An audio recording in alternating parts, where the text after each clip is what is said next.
On va commencer. Il est 11h02. Les 2 minutes réglementaires sont passées. Déjà, je vais me présenter. Je suis Renaud Dubert, je suis le directeur général d'Acteos. Je suis ravi d'être avec vous aujourd'hui pour ce webinaire interculturel et ravi que vous soyez aussi nombreux à avoir été intéressés par le sujet que nous allons aborder avec Kaoru. Euh, pour ceux qui ne connaissent pas bien Acteos, je ne sais pas exactement qui est là aujourd'hui, je fais un très rapide rappel. Acteos, c'est le spécialiste de l'interculturel en France depuis une vingtaine d'années. Acteos fait partie aujourd'hui du groupe Monceau Éducation qui propose plus globalement un accompagnement et des formations linguistiques haut de gamme, des choses assez complémentaires à ce que Acteos fait. Et aujourd'hui, nous accompagnons nos clients sur de nombreux sujets. Euh, Vivre et travailler avec tel ou tel pays, le Japon avec Kaoru, l'Inde, la Chine, euh, les États-Unis, etc. Des sujets de mobilité et d'expatriation et des problématiques plus transverses de management et de communication. Travailler, manager des équipes multiculturelles, communiquer dans un environnement international, acquérir des techniques d'influence, le sujet dont nous allons parler aujourd'hui, négocier, accueillir des clientèles internationales, etc., etc. Donc, un vaste nombre, un vaste périmètre de sujets que nous traitons sous de nombreuses modalités en fonction des besoins de nos clients. Ça va de la journée de formation finalement assez classique, à des ateliers plus courts, à des team building, à des coachings individuels et d'équipe, à des webinaires comme aujourd'hui ou des conférences en présentiel. Et on a aussi du e-learning ou des modalités blended. Donc aujourd'hui, nous vous proposons un format très court, moins d'une heure. L'objectif, c'est évidemment, c'est pas de vous former comme on ferait sur une journée complète, c'est de vous apporter une perspective, un certain nombre de clés de compréhension et d'action sur la thématique interculturelle que nous avons choisie. Et donc, d'une certaine manière, vous apporter des choses et puis vous donner aussi un aperçu de ce qu'Acteos peut faire pour vos équipes, pour vous. Donc je suis ravi de passer la parole. Voilà, j'ai été très raisonnable, 2 minutes. Je suis ravi de passer la parole à Kaoru Okada, une de nos excellentes consultantes, qui a un parcours exceptionnel, plus de 30 ans d'expérience opérationnelle et managériale sur 4 continents, l'Europe, l'Amérique du Nord, l'Asie, l'Afrique.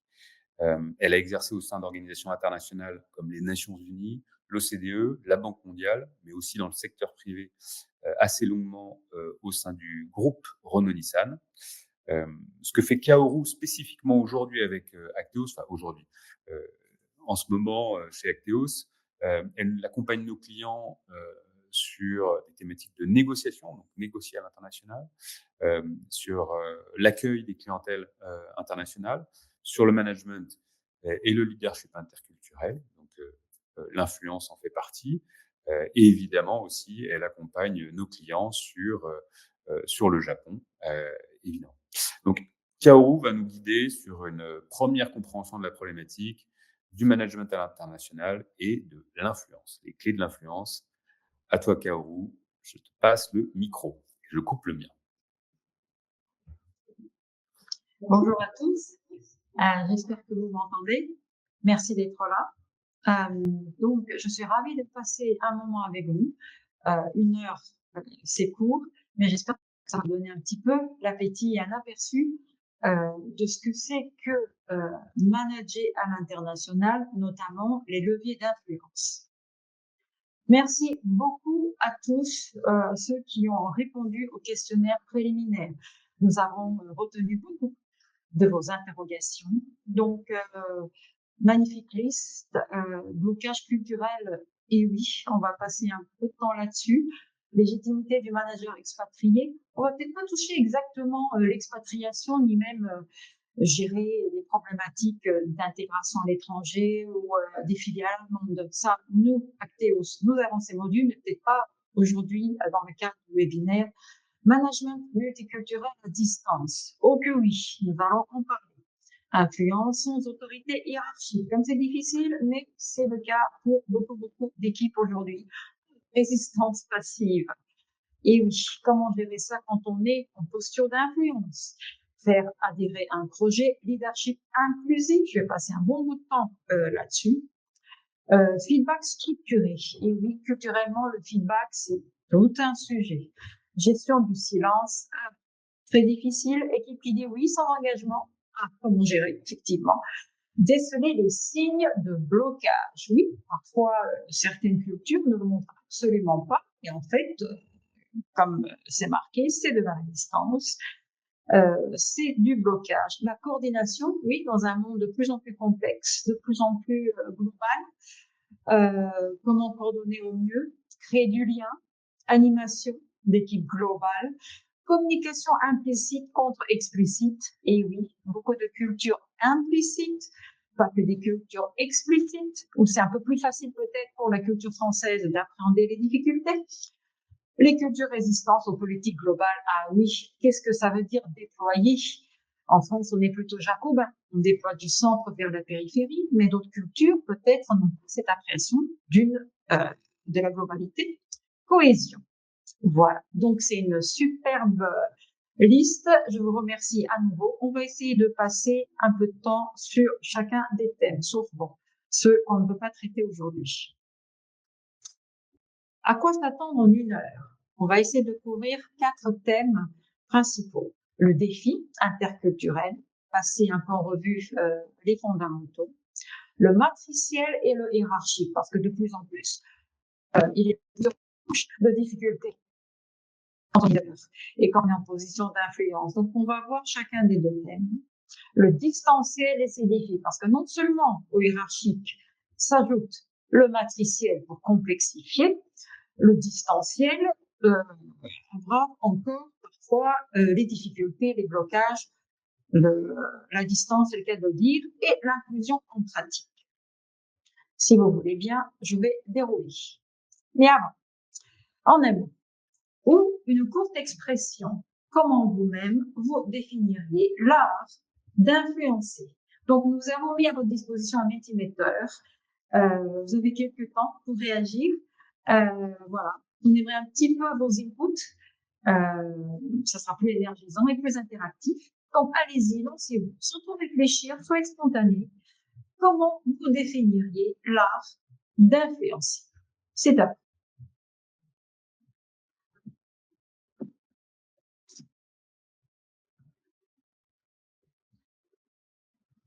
Voilà, il y a quelques thèmes qui commencent à arriver. Splendide. Ok, allez-y. Je sais que vous êtes nombreux à être connectés, donc n'hésitez pas. Formidable, il y a plusieurs thèmes. Allez-y, on a encore le temps. Le Menti est très actif. Donc, il y a plusieurs groupes de réponses, je dirais. Il y a une grande famille sur l'écoute active et aussi convaincre. C'est plusieurs thèmes qui s'agglutinent autour de ces thèmes principaux. Argument, comprendre, charisme aussi. Comprendre et expliquer. Et il y a écouter qui revient aussi. Compréhension mutuelle. Apprendre à se connaître. Empathie, sympathie. Absolument. Pull push, c'est très bien dit. Humour, tout à fait. Formidable. Comprendre la culture, la transparence. Réfléchir, expliquer, understand. Remise en question, adaptation, bien, vision. Pas mal. C'est essentiellement des thèmes autour de l'écoute, autour de comprendre et de convaincre. Leadership, oui, engagé. Bien, confiance. Formidable. Je ne veux pas tout lire, ce sont des nuages de mots absolument impressionnants, mais je vous remercie. Prendre le temps aussi, c'est un élément important de l'équation. Confiance, argument, écoute active, humour, charisme, leadership, engagé, expliquer, confiance.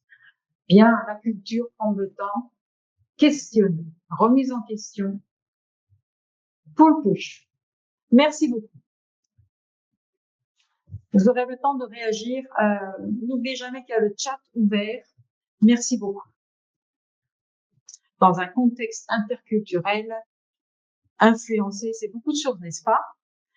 Et peut-être quelque chose qui puisse définir et faire une synthèse de toute votre énergie, c'est peut-être qu'influencer, c'est savoir observer pour s'adapter. En effet, dans certaines cultures, beaucoup en Europe, mais surtout en France, c'est convaincre, c'est avoir un superbe argumentaire, être logique, avoir une logique irréfutable pour pouvoir séduire intellectuellement. Et après, c'est fait. C'est même pas la peine d'être dans le détail, de dire quoi faire. Si vous êtes intelligent et on pense que vous adressez à des équipes qui comprennent ce que vous voulez dire, si c'est logique, si c'est absolument convaincant, il n'y a plus qu'à. Voilà. Et donc, finalement, pour ces cultures, notamment la culture française, influencer, c'est parler, c'est convaincre, avoir de superbes arguments. Et plus il y en a, mieux c'est. Dans d'autres cultures, par contre, un peu plus empiriques, pas très théoriques, c'est beaucoup de cultures, les anglo-saxons, les cultures nazies, les nordiques, pas les germaniques, et d'autres cultures d'autres pays, le Moyen-Orient, plus pragmatiques aussi. Eh ben, c'est un peu le contraire. C'est d'abord écouter avant d'influencer. On essaie d'écouter et de déterminer qu'est-ce qui est le plus pertinent pour influencer. Et donc, c'est ne pas parler. Donc, influencer commence non pas par commencer à parler, mais influencer commence par se taire. Et quand il y a ce clash de culture, et quand on ne le sait pas, parfois c'est déroutant. Parce que, par exemple, beaucoup de mes clients m'ont dit, les États-Unis, parfois c'est monoprojet. Et quand nous, en France, on essaie de les convaincre, de les influencer à l'action, on a lu beaucoup d'arguments, c'est trop. Il y a comme une surcharge mentale qui se fait parce qu'ils sont séquentiels. Parfois, il faut comprendre effectivement que pour certaines cultures, on a parlé des anglo-saxons, mais aussi en Asie, notamment en Asie de l'Est, le temps est un processus, c'est en séquentiel. Parfois, des équipes même au sein de l'Europe, entre Allemands et Français, on découvre que dans une réunion, les Allemands attendent un processus, une procédure, du concret. Et donc, pour les influencer, il faut peut-être un peu moins d'arguments théoriques, un peu moins de vision, un peu moins de charme, mais s'inscrire dans du concret. Voilà, donc c'est quelques exemples de pistes pour influencer. Donc vous avez une image qui est plutôt d'écouter, de commencer à écouter, et une image qui est plutôt de commencer par parler. Donc s'adapter. Le défi interculturel, qu'est-ce que c'est? Parfois on se demande si le problème peut-être est notre propre regard. Et c'est ce que démontre ce modèle fondamental de Robert Coles, que vous devez sans doute connaître, donc des icebergs, parce que finalement, ce qu'on voit d'une culture, c'est l'architecture d'une ville, par exemple, la langue parlée, la nourriture, les us et coutumes, les traditions, ou les comportements visibles, tangibles, observables et observés. Mais ce qui est le plus dur et le plus lourd d'un référentiel culturel, c'est ce qu'on voit comme un iceberg, c'est ce qui est implicite, caché, parfois même inconscient, parce que c'est sous le niveau de la mer et c'est beaucoup plus grand, formé de croyances, normes et valeurs, styles de communication ou modes de raisonnement.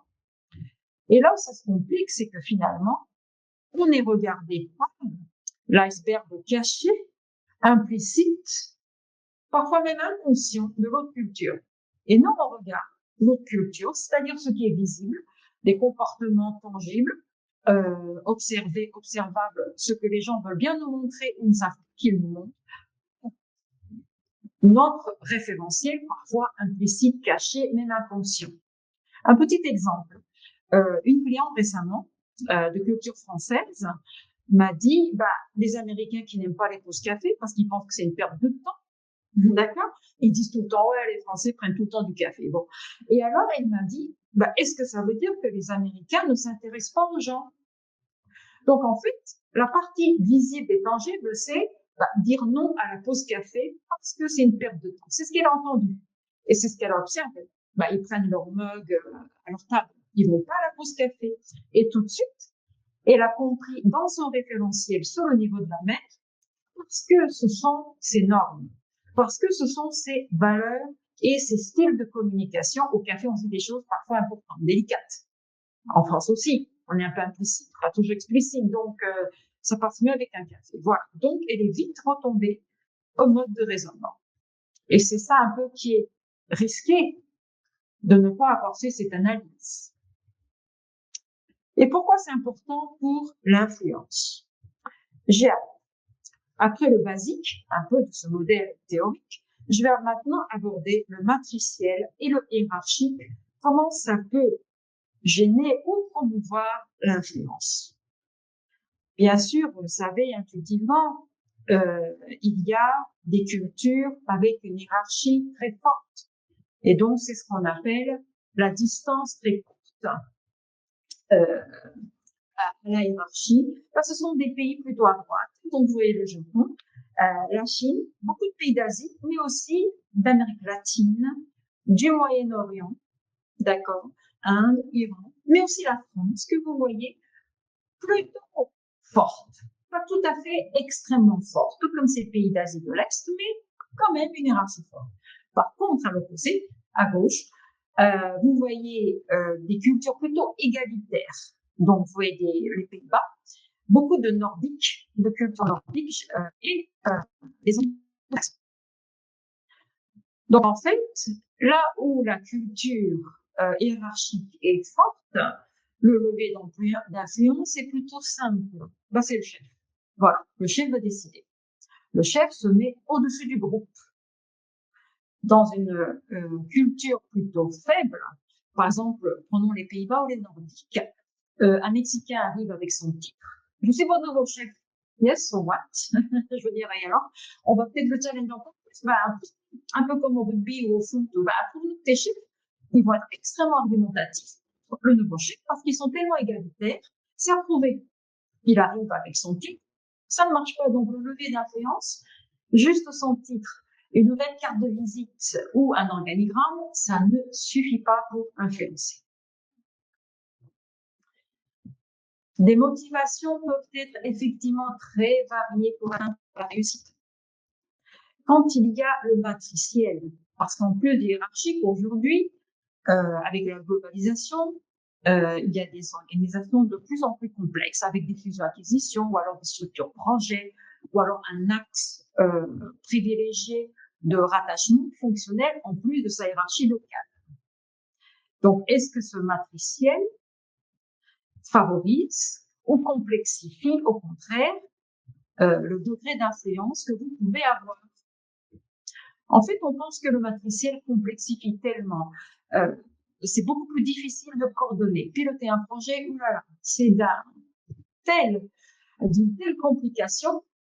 Mais en fait, parfois, le matriciel peut faciliter dans certaines cultures l'acceptation de votre influence.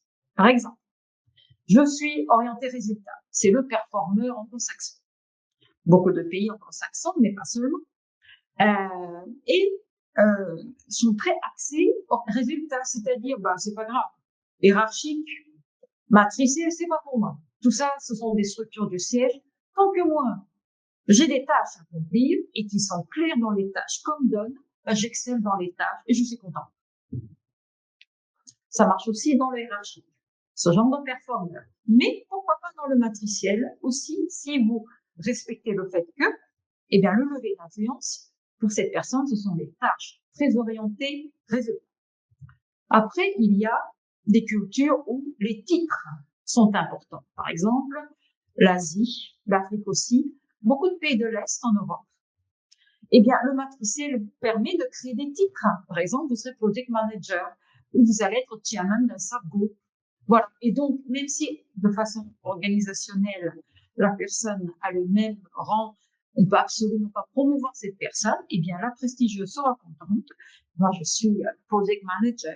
Le matriciel peut permettre parfois de donner une petite récompense, une petite motivation pour pousser au résultat et votre influence sera d'autant plus grandie.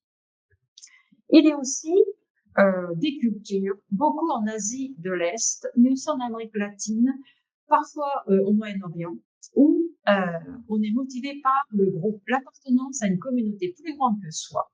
Par exemple, j'appartiens à un projet international, j'appartiens à un groupe avec une vision mondiale. Le collaborateur, tous les matins, arrive en disant, bien, j'appartiens à quelque chose de plus grand que moi. Et c'est pas trop le fait d'avoir à accomplir telle ou telle tâche qui peuvent être ingrates ou la complexité, non. Je suis contente quand je suis dans le groupe. C'est facile d'influencer ce genre de culture où vous faites toujours appel à la vision, à l'objectif plus grand de leurs tâches, qui sont petites peut-être, parfois ingrates, et cette personne est motivée par cette appartenance que je suis plus grand ou plus grand que ce que je suis. Après, il y a la personne qui est spécialiste, qui n'aime pas du tout les hiérarchies. Un peu comme les Pays-Bas que je vous ai parlé tout à l'heure, les Nordiques, certains, parfois quelques pays germaniques aussi, qui sont très dans l'expertise, dans l'accomplissement d'une tâche, pas tout à fait au sens résultat, non, dans une activité au sens très révoqué. Pareil, le matriciel est une façon pour ce genre d'individu, de personnalité, de faire fi de la hiérarchie, de se dire bon c'est compliqué, moi les patrons locaux, non, parce que moi je suis plus valorisée dans le fonctionnel, dans mon expertise, dans mon savoir-faire, c'est une façon pour eux de faire contre-pied et de se sentir valorisé. Et là vous avez un levier d'influence par le fonctionnel. Donc tout n'est pas noir dans le matriciel. Dans un mode de plus en plus complexe et globalisé, ça peut paradoxalement motiver les équipes et du coup donner du poids à votre influence. On va aborder maintenant le distanciel qui ajoute encore une couche. Bien sûr, les équipes sont partout dans le monde. Comment avoir une cohésion? Comment essayer d'avoir quelque chose de cohérent? Comment faire en sorte que votre influence porte loin des frontières et des yeux? Quel est en effet le degré d'influence à distance? Même en ligne, même en virtuel, il est important de respecter le principe de proximité. Bien sûr, c'est pas la même chose que d'aller prendre ce café dont on a parlé tout à l'heure, ou tout de suite demander comment ça va, ou alors entre deux portes avoir des discours informels. Mais c'est possible aussi en distanciel. La proximité finalement, c'est la confiance dont vous avez parlé au début. Certains d'entre eux ont répondu par ça, qui montre que votre présence est authentique. Vous êtes là pour eux. C'est un peu de l'empathie, c'est un peu de la sympathie. Ça prend pas beaucoup de temps. Et finalement, par l'authenticité de votre présence, vous êtes présent et vous êtes authentique. Parce que finalement, être international, c'est quoi? C'est pas mentir, c'est pas essayer de faire comme si. C'est pas ça du tout. L'international requiert que vous soyez encore plus authentique, dans le respect des différences, mais vous-même. Et ça, c'est très simple. Vous êtes authentique, vous êtes présent, des mots simples. Comment allez-vous? Ça va, it's okay. Non, mais comment allez-vous vraiment? Par exemple, quand quelqu'un ne parle pas, donc que quelqu'un parle beaucoup, comment ça va aujourd'hui? Qu'est-ce qui se passe? Ça, on peut le dire dans n'importe quelle langue. On peut le dire à la fin. Peut-être qu'il faut qu'on se parle après, 10 minutes, reste en ligne. La proximité, ou alors passer par une autre personne. Si une personne est d'une culture indirecte, qui ne va jamais vous dire ce qui se passe, et ben, s'il y a quelqu'un d'intermédiaire, un tiers, à qui vous pouvez vous adresser, écoute, qu'est-ce qui se passe? Après, on va en reparler. La proximité, absolument toujours possible en mode virtuel. C'est la clé de votre influence. Pourquoi? Parce que ça établit la clé du fait que vous êtes de confiance. On peut vous parler, en fait. Parce qu'après, il y a l'écoute active. Effectivement, écouter activement c'est de là par où commence, l'influence. Pourquoi? Parce que vous savez quelles sont les vraies problématiques de cette personne. Parfois, on ne dit pas tout, mais vous devez le deviner. Ah, comment deviner ce que ne dit pas la personne? Eh ben, c'est l'écoute active. Pourquoi? Parce que la personne peut vous dire les problèmes, c'est les jalons, par exemple, ou les délais des projets, ou les délais fournisseurs, ou alors le client n'a pas fait un bon retour, il y a eu des délais en amont. C'est la chaîne aval, peu importe. Mais la façon dont les équipes vous disent ça, parce que ça, ce sont les faits, Est-ce qu'il y a eu des émotions, des ressentis qui ont transparu dans la tonalité, dans la posture, dans le body language? Qu'est-ce que vous avez perçu de plus que les mots qui vous ont été dits? Peut-être qu'il y a aussi quelque chose de symbolique. Un délai d'un projet représente pour cette personne qui vient de commencer comme project manager, qui est peut-être assez nouvelle ou nouveau dans l'équipe, quelque chose d'important. C'était quand même comme une sorte de jalon personnel. Mais si vous l'avez écouté, cette personne, alors que cette personne ne vous l'a pas dit, eh ben, vous le reflétez, playback, vous le dites. Je comprends que ce jalon qui est en retard représente beaucoup pour toi.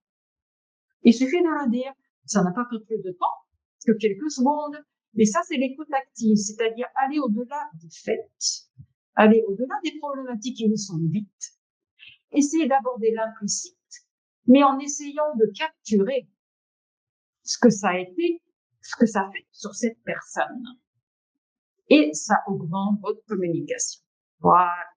Et là, vous avez les atouts, vous avez entendu, vous avez écouté même ce qui n'a pas été dit, vous avez essayé de percevoir le ressenti, les problèmes avec votre écoute active. Vous avez déjà établi la proximité.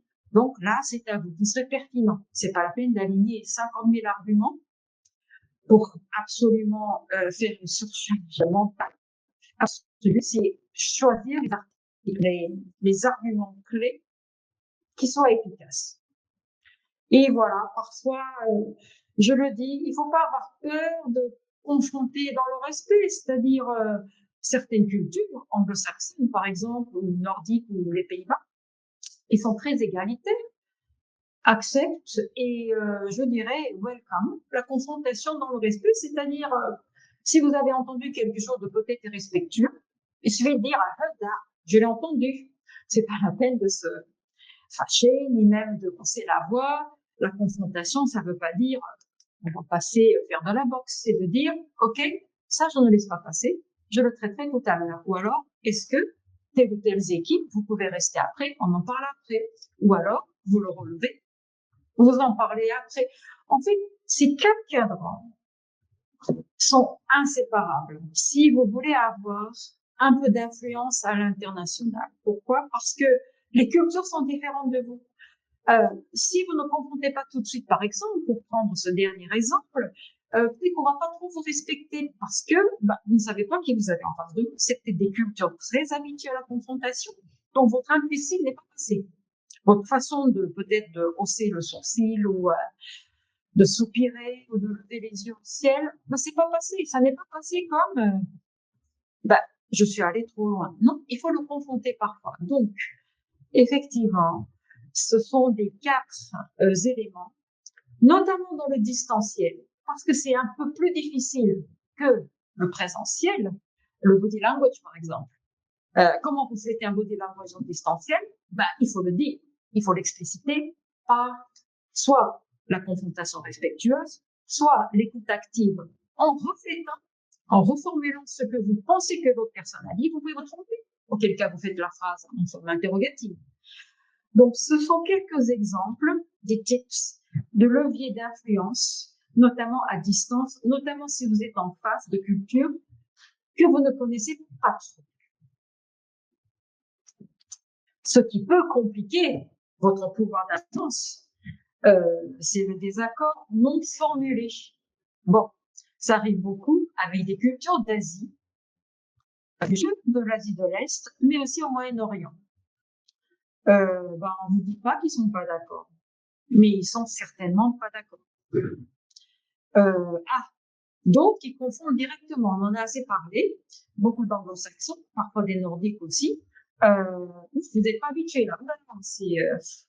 Ça vous épuise. Ça draine votre énergie.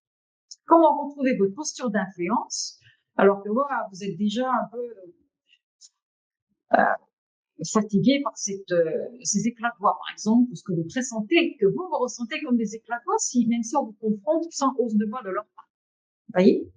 Et après, oui, le discours ininterrompu des équipes qui ne vous laissent même pas une seconde de répit, par exemple. Que vous pensez être respectueux, donc Est-ce que j'interromps? Non, je peux pas. Peut-être que vous avez pensé que interrompre, c'est pas respectueux, mais là, vous pouvez même pas parler. Voilà. Donc, plusieurs cas. Le trio qui complique votre pouvoir d'influence. Le désaccord non formulé. Pour pouvoir influencer, il faut quand même parvenir à quelque chose d'explicité. Donc, osez, prenez le courage. Si vous avez bien fait l'écoute active, c'est-à-dire vous avez écouté, comme dans la slide précédente, ce qui a été dit, mais ce que ça représente, les ressentis émotionnels qui peuvent se dégager du ton de voix, eh bien, vous pouvez reformuler ce qui n'est pas dit. Ah, sorry, am I speaking too fast? Est-ce que c'était trop? J'ai parlé trop vite. Est-ce que je n'ai pas capté votre argument?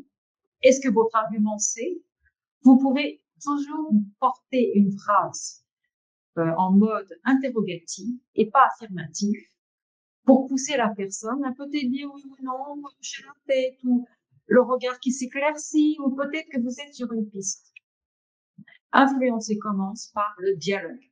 Influencer, c'est jamais que un monologue.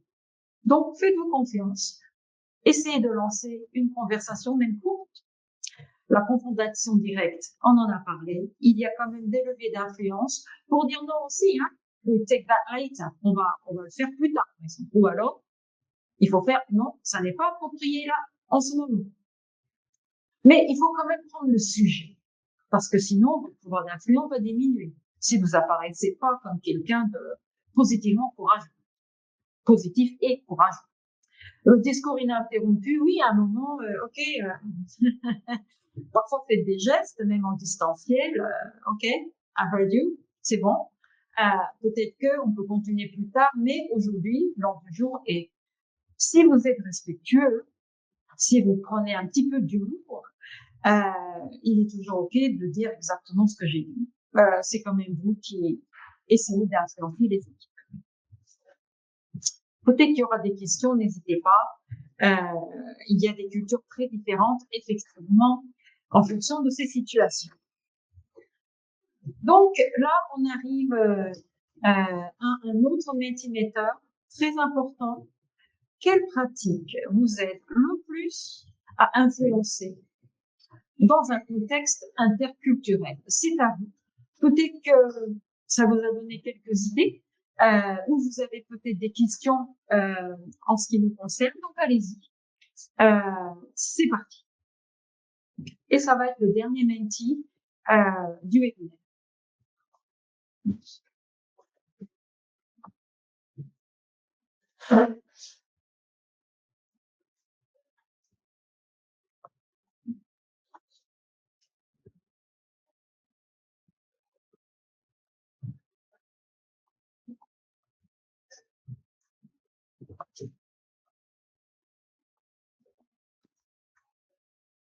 Merci beaucoup. Vous êtes nombreux à réagir très rapidement. Donc, quelle pratique vous aide le plus à influencer, selon vous, dans un contexte interculturel? L'écoute active, oui, l'humour, c'est sûr. Parler du perso, pourquoi pas? La confiance, oui. La proximité, très bien. Après, il y a plusieurs types. Communication, questionner, transparence. Échanger régulièrement, très bien. Manger ensemble, oui. Avoir des moments partagés. Empathie. Poser des questions, très bien. Inclusion, tout à fait, on va y venir. Quoi d'autre? Comprendre la culture, c'est sûr.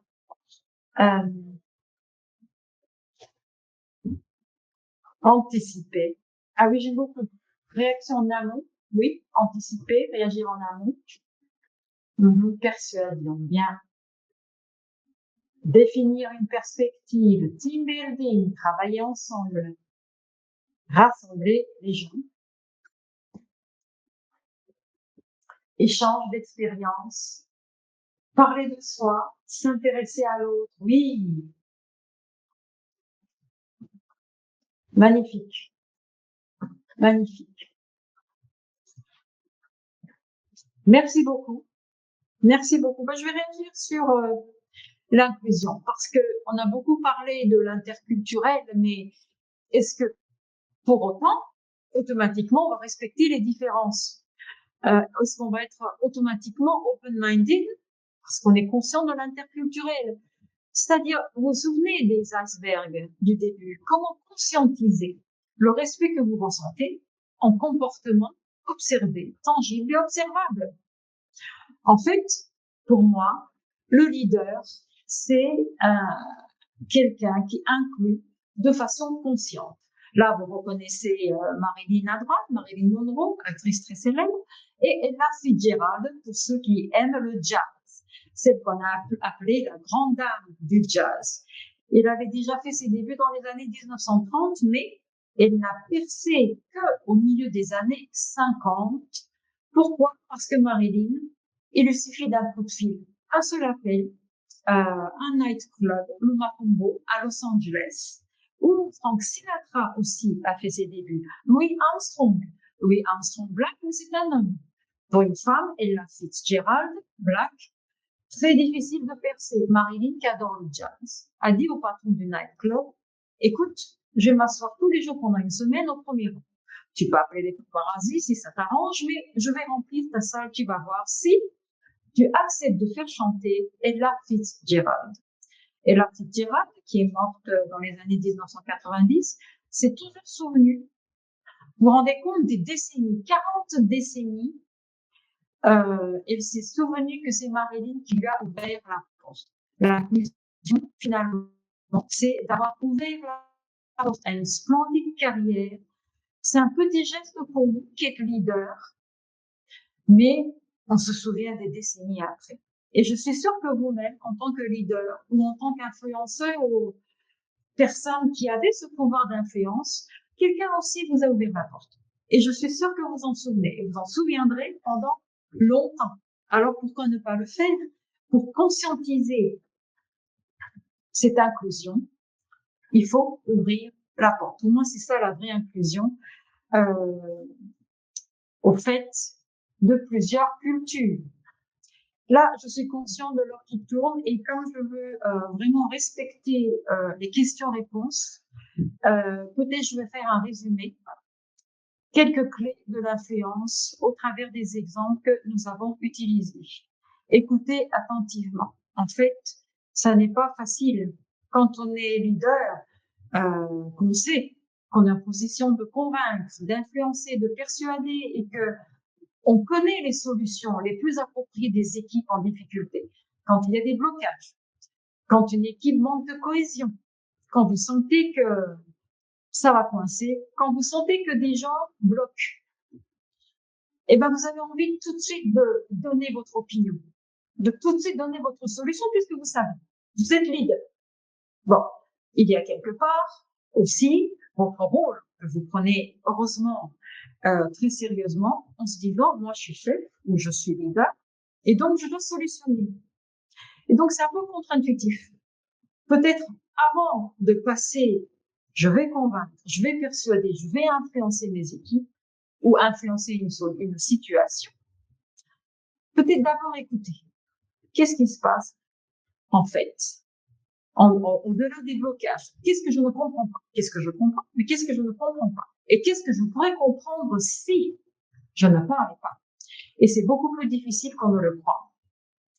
D'essayer de ne pas parler, mais d'écouter d'abord avant de pouvoir influencer au plus juste. S'adapter. Effectivement, il y a des cultures pour qui il faut un peu confronter. Il y a des cultures pour qui l'appartenance à une communauté est plus importante.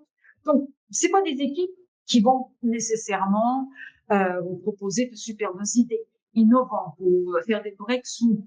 Ils vont surtout essayer de vous suivre, mais ce n'est pas des moutons. C'est des cultures qui performent bien quand c'est clair pour eux que il y a des choses à faire parce que ça s'attache à une vision plus grande, à une mission plus grande. N'oubliez pas quand vous donnez des tâches, des choses plus grandes, des objectifs. Souvent, mission, vision, strategy, on le fait au début et puis après on oublie.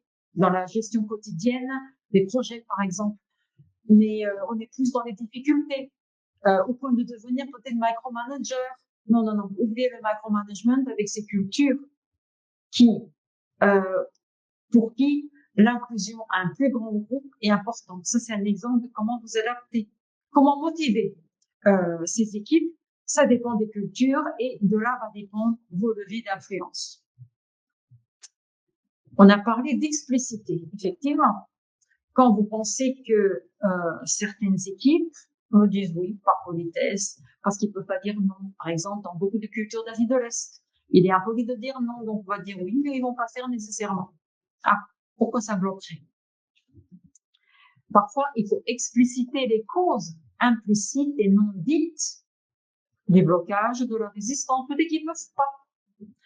Parfois, dans ces cultures d'Asie très confucéennes, par exemple, les équipes se retrouvent confrontées, par exemple, à des fournisseurs ou à des tiers ou à des clients.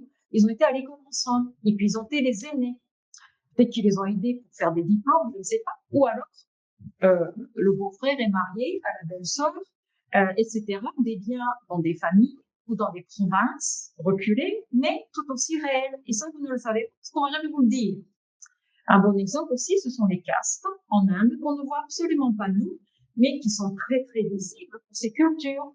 Donc, ils bloquent parce qu'il est absolument culturellement impossible pour eux de confronter ces partenaires avec qui ils ont des réseaux d'identité structurels, très culturels. Et donc, parfois, il faut expliciter. Oh, I'm talking to the wrong person. Peut-être que je ne devrais pas pousser cette personne. Peut-être que je devrais passer par d'autres personnes. C'est à vous d'expliciter ces interrogations, ces hypothèses en fonction des cultures pour pouvoir mieux influencer. Parce que là, vous aurez explicité au moins là où ça bloque.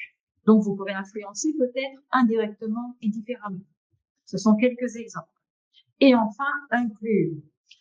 Comment effectivement conscientiser le fait que culture is welcome, les différences sont respectées si vous ne faites pas ce geste d'expliciter votre propre inclusion, c'est-à-dire ouvrir des portes.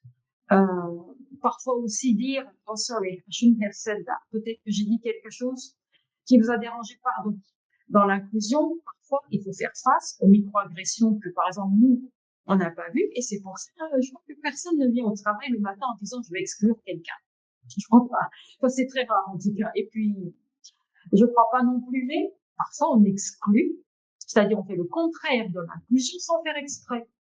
Et donc, quand on se rend compte, oh sorry, peut-être que j'ai dit quelque chose qu'il faut pas dire. Avoir le courage de refléter ses propres erreurs, c'est déjà inclure. Et du coup, vous augmentez votre potentiel d'influence parce que vous apparaissez comme quelqu'un d'honnête et de transparent. Ces mots sont revenus plusieurs fois dans vos nuages de mots par rapport aux cultures pour qui ce sont des valeurs importantes. Voilà. Je crois que l'heure tourne effectivement et il est l'heure de passer aux questions. Merci beaucoup. Quelques questions qui sont apparues au fur et à mesure de la discussion. Une première question active, qui peut être influencée par notre préférence. Par exemple, sur la Chine. L'interrogation, c'est sur comment utiliser la langue. Oui, tout à fait. Effectivement, il faut être dans le respect. Il ne faut pas penser que communiquer indirectement, c'est dire des choses floues. En fait, c'est ça déjà. On peut être extrêmement direct dans le respect avec des tiers, par exemple, qui seront vos alliés. Donc, pour ça, il faut réseauter différemment.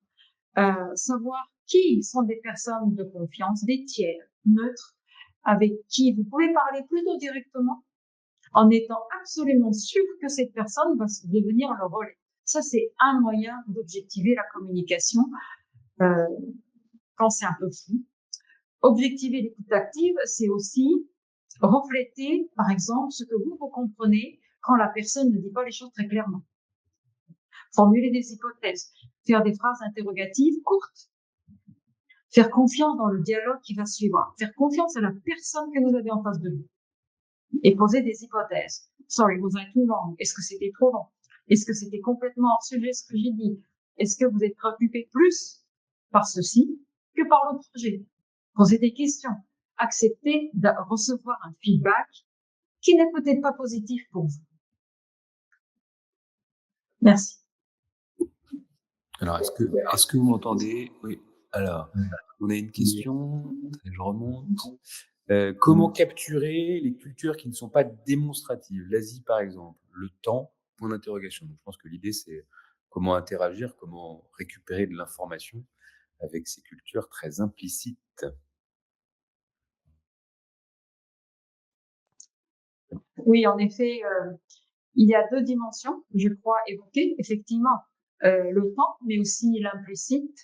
Je vous ai montré la cartographie Actéos de la hiérarchie, mais en fait, il y en a une dizaine, et là, on n'a pas pu vous montrer toutes, mais effectivement, le temps fait partie des dimensions d'Actéos très travaillées. Dans une culture implicite, il faut passer un peu de temps, forcément, puisque la gestion du temps est un processus. Il y a d'abord des ouvertures, on dit des choses à moitié. On va essayer d'avoir une compréhension commune, peut-être de là où vous ne comprenez pas. Déjà, l'expliciter, c'est un premier pas. Et ensuite, revenir à l'objectif commun que vous partagez en tant que communauté, c'est-à-dire revenir à l'étape 0 ou -1, revalider et repasser à l'étape d'aujourd'hui.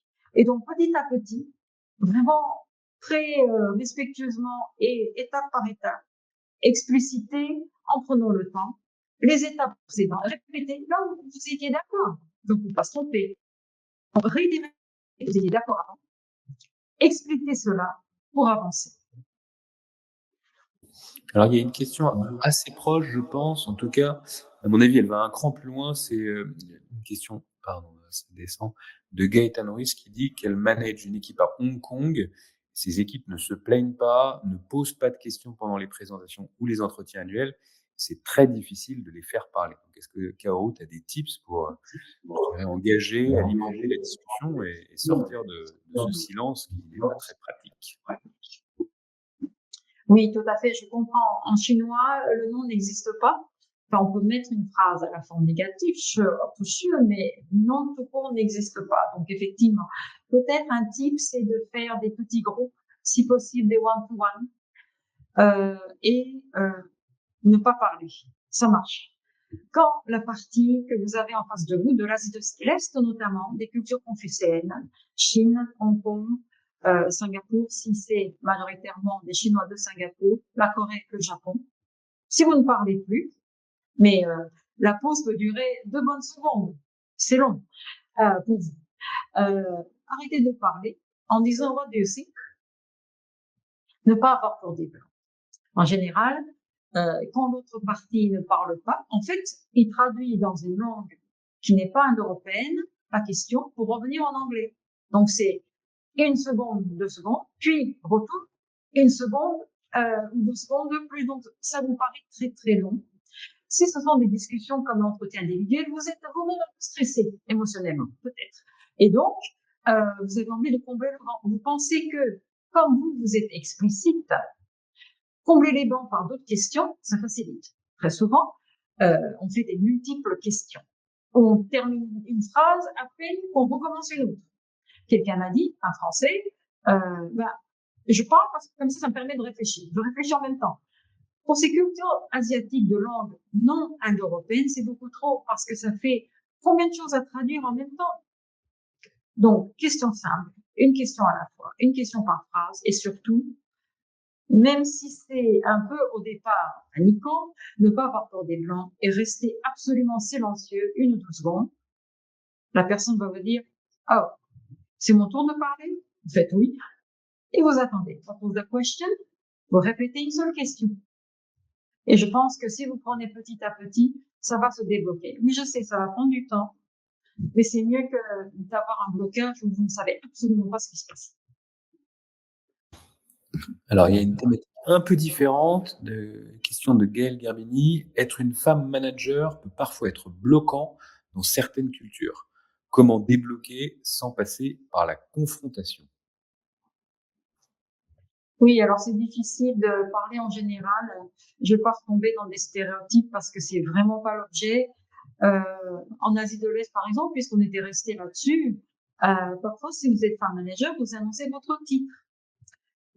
Vous ne faites pas ce que vous imaginez leur culture dicte. C'est-à-dire, Vous pensez qu'ils vont être machos, donc vous allez vous asseoir au coin de la table, vous allez vous faire modeste. Non, non, non, faut faire le contraire. Faut y aller avec votre titre. Je suis Caro Manager quelque chose. Ou alors, je suis Caro Directeur. Vous dites votre titre et non pas juste votre nom. Et vous dites I represent, je représente la compagnie dans cette réunion. Il faut le répéter autant de fois qu'il faut. Ça, c'est déjà un bon début d'une réunion. Et après, les microagressions, bon, après, il faut choisir les batailles. Mais là où c'est vraiment important, eh bien, il faut aller à la confrontation respectueuse, c'est-à-dire, sorry, this, I would like to insist, ou alors voilà. Vous choisissez pour la bataille et ce sont des cultures en général macho, donc qui acceptent très très bien la confrontation. Allez-y, dans le respect. Merci, Caro. Une autre question de Laurent Gréco qui demande comment prendre en compte l'avis et les propositions de chacun sans remettre en cause un objectif d'harmonisation et de standardisation des pratiques dans un groupe. Oui, je crois qu'il y a beaucoup de choses dans cette question. Essayez de faire peut-être une chose à la fois, ce sont des cultures empiriques. C'est-à-dire que les cultures empiriques, le temps est un processus. Une réunion a pour but de solutionner une chose. Donc, faites un ou deux objectifs, non pas trois. Si vous parlez de procédure de standardisation, faites cette réunion. Et après seulement, vous aurez peut-être la cohésion comme résultat. Ou alors, si vous voulez faire un brainstorming d'équipe, par exemple, juste pour fédérer et après faire les process, c'est pas la question, mais j'essaie de décomposer. Parce que pour plusieurs cultures non théoriques, la culture française est très théorique. Une réunion ne peut pas être un foisonnement d'idées. C'est it's too much, quoi. Et un brainstorm, partir d'une page blanche de zéro, et sans mettre tout le monde inconfortable, il n'y a rien qui sort. En plus, les anglo-saxons, par exemple, croient que c'est une perte de temps. Donc, faire un peu attention. Être très clair vous-même dans votre message. Qu'est-ce que vous voulez atteindre dans cette réunion? Un objectif ou deux, mais pas 3, 4, 5. Je sais que ça n'est pas votre objectif et dans votre question, j'ai cru percevoir beaucoup de choses à la fois. Une question de Fermín Aguas Rojas. Comment accompagner une équipe de 2 cultures fortes européennes, par exemple France-Allemagne? Il y a une histoire et des blocages au changement. Tout à fait. Tout le monde, en 2026, est sujet au changement. Ce sont des problématiques que j'ai connues pas plus tard que la semaine dernière, de culture forte, française et allemande. La culture allemande peut être théorique aussi, c'est-à-dire les grands concepts, mais ce sont des systèmes. La culture française est très théorique. La culture allemande peut être pragmatique. Donc, dans le respect des cultures, peut-être avoir des ordres du jour très serrés. Envoyer d'abord l'ordre du jour. Dans un contexte de changement, on ne peut faire en sorte d'atteindre tout. J'ai entendu la semaine dernière les équipes allemandes dire que c'est trop conceptuel, il y a trop de vision, il y a trop de mots, de concepts et pas de procédure, pas de process, pas de solution, pas de résultat. Voilà. Donc peut-être faire une chose à la fois en ayant ça en tête. Peut-être annoncer d'abord les objectifs attendus, l'agenda aux équipes allemandes en leur demandant d'abord leur contribution à leur préparation et ce qu'ils attendent aussi de la réunion. Demandez-leur. Dans une partie de votre ordre du jour, on va commencer par ce qui bloque, par exemple. Ça, ils vont beaucoup apprécier. Et d'un côté, pour vous, pour préparer, soyez clair dès le début, peut-être ce que vous pouvez accepter comme débat, discussion et comme résultat. Ne pas essayer d'en faire trop. Parlez un peu moins ou faites pas trop de monologue. Merci, Caro. Il y a 2 questions qui sont assez proches. d'Émilie Thévenin, comment accélérer le rapprochement avec les équipes qu'on pilote à distance sans aller sur place? On en a un petit peu parlé, mais peut-être approfondir ce point. Et de Véronique Crébassa-Trigueros, comment créer du lien à distance avec des équipes en Asie? Oui, c'est pas évident, effectivement. C'est l'objectif de créer du lien. Alors, privilégier cela. Ça veut dire prendre le temps de le faire. Ça veut dire ça, prioriser. C'est pas une perte de temps. Donc, prévoir des événements online avec pas beaucoup de monde. Peut-être vous commencez par des questionnaires, parce qu'ils bloquent les valeurs de l'entreprise, et avoir une réunion de facilitation. Peut-être pas juste je vous écoute, du brainstorm, pas dans le sens cascadant, c'est-à-dire c'est pas le discours du siège qui vous attend, quelque chose de corporel que vous allez déployer. Au contraire, si vous créez du lien, c'est du bottom-up. Quels sont vos problèmes? Essayez d'écouter, pas parler, et peut-être prendre des thématiques pour une deuxième réunion pour créer du lien en fonction de ce qui est sorti lors de la première réunion. Faire ça en 2 fois. Donc, c'est pas très long à chaque fois. Surtout, ce qui est important, c'est que, à distance, l'authenticité de votre préoccupation se transmet. Quand, avec des équipes qui ne parlent pas votre langue, parce que de toute façon, on va parler anglais, n'est-ce pas? Et si souvent, mais la langue maternelle de personne, sauf peut-être les équipes anglo-saxonnes, bien entendu. Ce qui compte pour l'authenticité, pour créer du lien, finalement, c'est la proximité. C'est votre présence, c'est votre préoccupation, c'est votre empathie. Parce que finalement, les mots que vous utilisez, c'est un peu moins important. Mais l'authenticité va se transmettre en distanciel. Donc, si vous voulez vraiment créer du lien en distanciel, bah faites-le. Mais mettez pas d'autres réunions à la place. Ne faites pas cascade du siège, message vers les filiales, par exemple. Allez, peut-être une dernière question sur l'Inde un peu spécifique. Chaque demande prend un temps fou à cause de la hiérarchie, mais si je contacte directement le manager, c'est la fin de demande générale. Ils ont peur que leur chef soit dérangé et que la colère retombe sur les équipes. Donc, comment gérer l'accélération et le respect des liens hiérarchiques? Alors, chez Acteos, vous avez plusieurs excellents spécialistes de l'Inde. Je n'en suis pas une, mais je pense qu'on va quand même donner de quoi titiller l'appétit. Donc, ça demande effectivement une consultation de spécialistes. Hein. Je me tourne vers Renaud. La hiérarchie est importante. Vous ne pouvez pas le passer. Plus que vous ne voyez pas, c'est-à-dire les castes. Si vous remarquez que certaines personnes s'adressent toujours à quelqu'un qui n'est peut-être pas votre manager de l'organigramme, eh bien, cette personne est de facto la hiérarchie invisible culturelle indienne. Et donc, acceptez-le, demandez à cette personne son avis, même si cette personne n'est pas la personne type dans votre organigramme français. Ça va être important. Et surtout, le temps est circulaire, n'est pas linéaire en Inde. C'est-à-dire, si vous saisissez le moment où vous avez l'attention des équipes indiennes, ben allez-y, foncez, demandez tout ce qu'ils font, même si ça sort de votre ordre du jour. D'accord? C'est pas important l'ordre du jour. C'est plutôt votre flexibilité aux impondérables, le fait que vous êtes adapté avec des solutions innovantes aux questions du jour, qui sont les qualités les plus appréciées par les équipes indiennes et qui vont augmenter votre influence. Ça, il faut le savoir. Il faut vraiment foncer. Si vous avez leur attention, des problématiques se lèvent. Oubliez ce que vous avez un peu prévu comme ordre du jour. Vous reviendrez plus tard. Et on va s'arrêter pour essayer de respecter le timing, pas faire quelque chose de très français pour une fois. Merci infiniment, Kaoru, d'avoir pris le temps de partager ton expérience et les enseignements que tu tires de ta longue expérience dans les différents groupes dans lesquels tu as travaillé.